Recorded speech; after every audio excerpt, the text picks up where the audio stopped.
Ito naman po, umorder po ako sa isang online shop.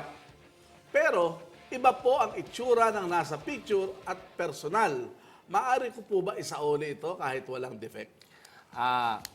Maaari po yan. Okay. Ito naman po yung isang bahagi na sinasabi ng ating batas. Isang sitwasyon na pwede pong ipagpalit or maghumingi ng reimbursement or discount sa produktong nabili ninyo is kung nagkaroon po ng misrepresentation. Ayan, misrepresentation. Misrepresentation Okay. doon sa lumilitaw sa container, sa label, or even yung advertisement po na pinapalabas kadalasan Okay. sa pag-promote ng mga produkto. Kung meron pong inconsistency sa information na pinrovide nitong nakalitaw sa label, packaging, advertisement, pwede pong isoli yan. Pwede Okay. pong isoli yan at uli.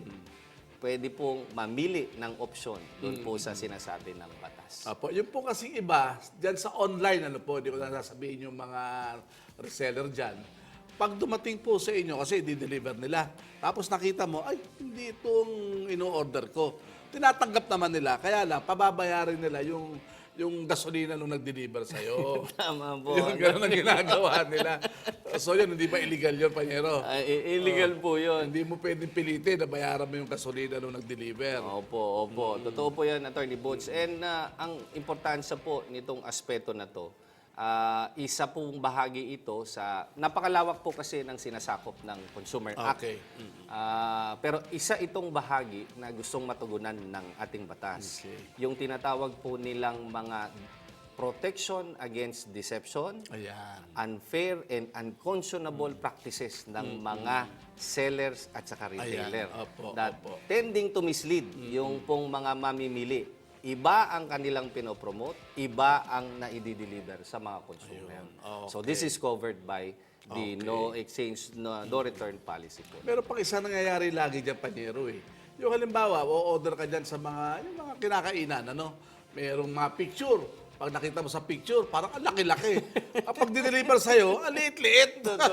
Pwede mo bang huwag tanggapin yun at mawiin mo yung pera mo? Actually, kung magiging stricto din po tayo, pwede rin po nating, again, ihingin at i-assert ang ating karapatan under this law. Dahil meron pong deception na nangyayari Okay. in a way. Di ba? May misrepresentation na nangyayari po. And ipo-point out ko lang po na hindi lang po sa mga produkto na regular products nag-a-apply ang ating pong policy. It applies also to consumable goods. Ayun. Ibig sabihin, kahit yung pagkain, pwede po yan. As an example po, pag sinabing consumable, kumari, pagkain yan, nakita mo, meron kang napansin na may problema sa pagkain, immediately, i-report nyo po yan, ireklamo ninyo para po mapalitan kagad yan or ma-reimburse yung pong binayad.